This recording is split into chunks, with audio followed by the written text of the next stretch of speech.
Sekarang kita sampai pada pengenalan kimia fisika.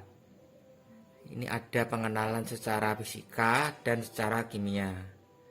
Penggalang ya, secara fisika ada padat, cair, gas ya. Ini secara fisika ya. Ini jadi ini selanjutnya secara kimia itu ini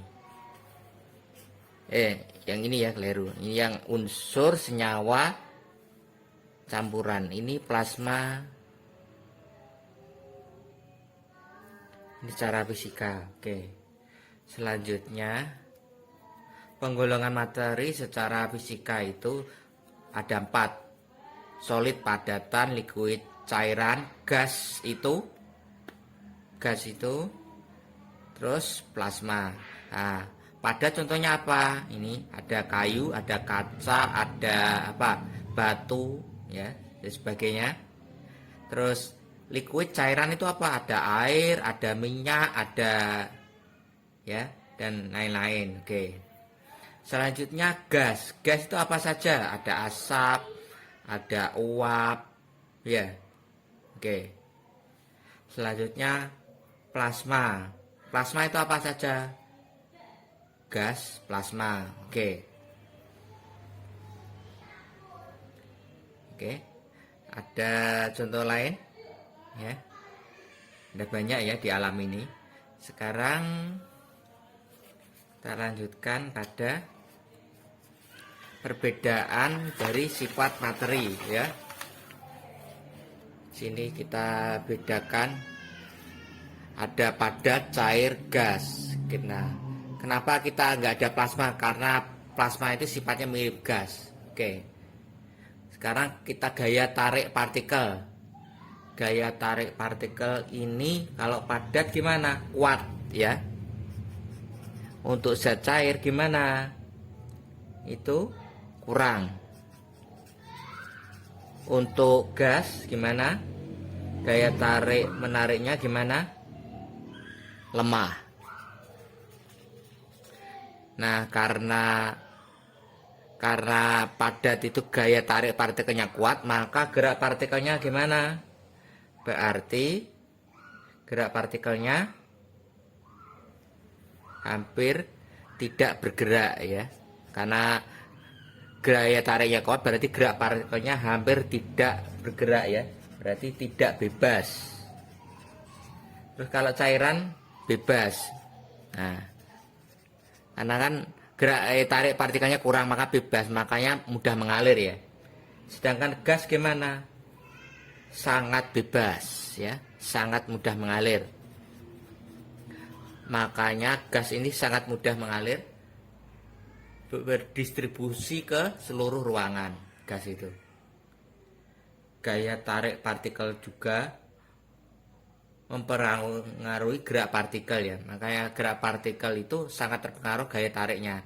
Bila padat itu kuat maka gerak partikelnya tidak bebas, kalau kurang maka bebas. Kalau gas sangat bebas. Gimana letak partikel? Letak partikel kalau padat apa? Berdekatan. Oke. Berdekatan. Kalau cairan letak partikelnya berjauhan. Kalau gas apa? Sangat berjauhan ya. Oke. Di sebelumnya itu kan kita melihat ya, itu gambar-gambar kalau padat itu kan sangat dekat, cair itu semakin renggang, gas bebas. Sekarang susunan partikel bisa kita simpulkan apa? Berarti dari gambar yang kemarin rapat. Untuk cair apa? Renggang. Berarti kalau gas sangat renggang.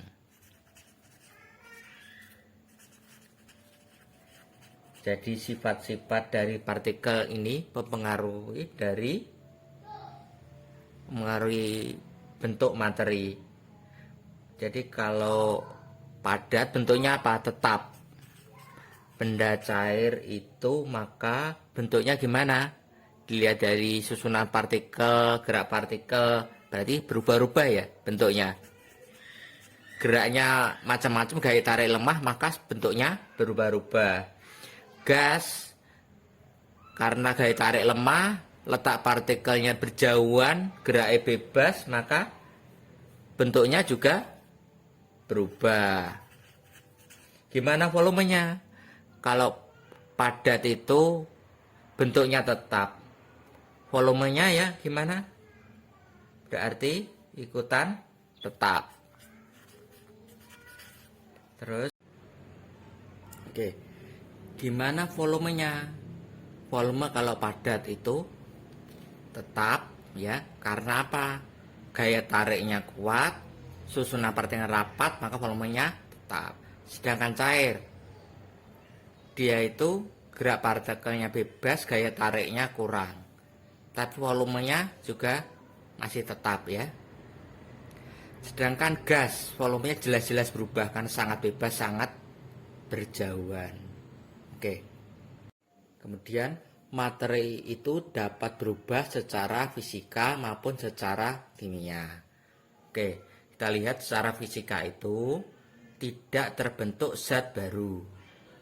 Kemudian reversible atau dapat kembali ke asalnya, ke bentuk awalnya. Kemudian tidak terjadi reaksi kimia. Contohnya apa ini? Secara fisika, contohnya perubahan fisika itu adalah air menjadi es, oke.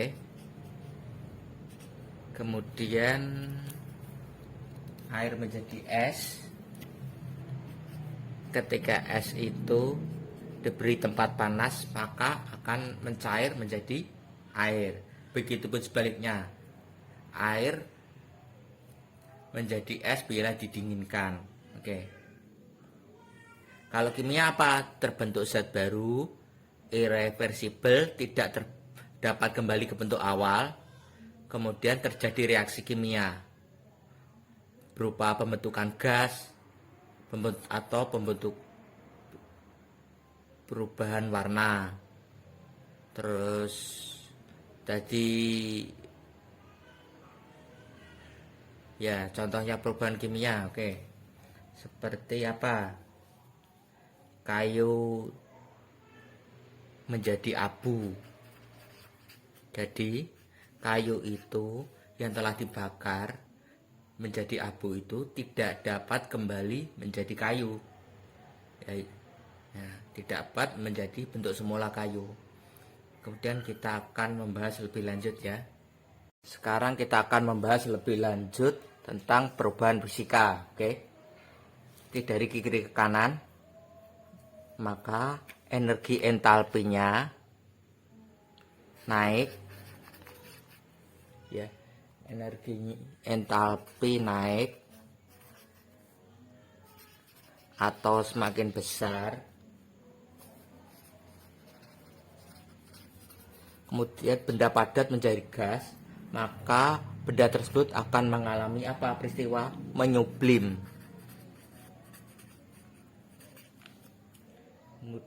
Hal ini terjadi apabila suhu atau energi entalpi naik. Sedangkan kalau misalnya entalpi dari sistem itu menurun, maka benda gas dapat berubah menjadi padat atau benda tersebut mengalami yang namanya mengkristal.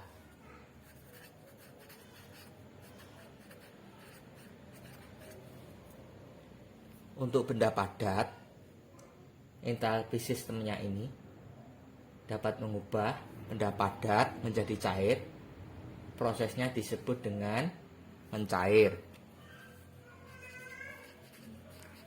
Kebalikan dari mencair adalah membeku, di mana energi entalpinya turun. Kemudian dari cair ke gas, ketika entalpi sistem turun, maka benda yang wujudnya gas akan menjadi cair.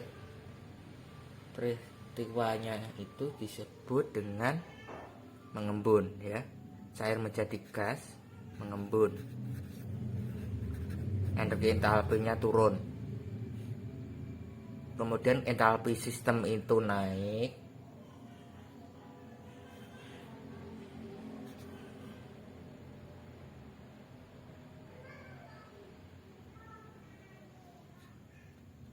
Ya. Ini kebalik ya tadi ya. Ini di sini. Ini menguap, entalpi sistem naik dari cair ke gas menguap, entalpi sistem turun dari gas ke cair mengembun. Oke, sekarang dari gas jadi plasma namanya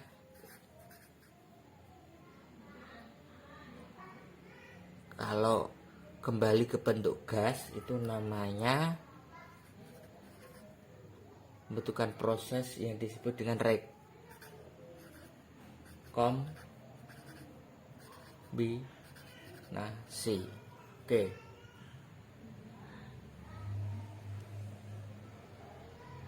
Oke.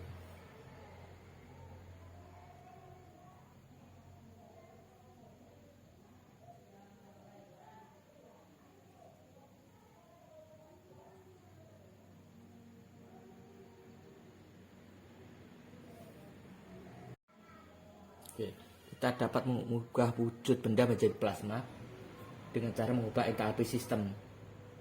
Prosesnya adalah ionisasi. Oke. Sebaliknya, dari bentuk plasma untuk menjadi gas, maka membutuhkan proses yang disebut dengan rekombinasi.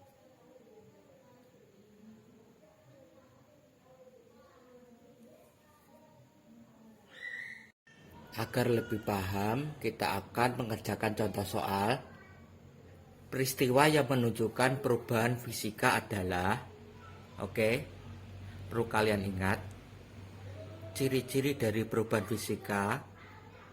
Yang pertama, tidak terbentuk zat baru. Yang kedua, sifatnya reversibel atau kembali ke bentuk semula. Yang ketiga, tidak terjadi reaksi kimia. Dari keempat ini mana yang merupakan perubahan fisika? Jadi jawabannya yang benar adalah D. Kenapa? Karena padi menguning itu tidak dapat kembali ke bentuk semula. Singkong menjadi tempe, membentuk zat baru, dan ketika kayu terbakar membentuk abu, zat baru, serta tidak dapat kembali ke bentuk semula, yaitu bentuk kayu. Kemudian kita perhatikan di bawah ini, peristiwa yang merupakan perubahan kimia itu apa? Ya, ini kan tadi fisika, sekarang kimia ya. Ini ada mana? Ingat, perubahan kimia itu tidak dapat kembali ke bentuk semula, terus irreversibel ya, tidak dapat kembali ke bentuk semula, terus tidak terjadi endapan ya, perubahan kimia tidak terjadi endapan, terjadi perubahan warna, terbentuk zat baru. Itu mana? Ini besi berkarat karena terpengaruh oleh oksigen ya, berkarat, tidak dapat kembali ke bentuk asalnya ya. Ini berarti ini perubahan kimia. Satu benar. Meja menjadi kayu. Nah, ini tetap kayu ini ya. Ini fisika. Dua ini salah. Ketiga, kertas terbakar. Kertas menjadi abu, menjadi zat baru. Serta abu itu tidak dapat kembali ke bentuk semula kertas. Sifatnya irreversibel atau tidak dapat kembali ke bentuk semula. Ini kimia. Kemudian yang terakhir, air laut menjadi garam. Air laut menjadi garam itu mengalami perubahan bentuk. Jadi cairan menjadi padatan melalui proses kristalisasi dan penguapan menjadi garam. Ini peristiwanya merupakan perubahan fisika. Jadi jawabannya apa? C.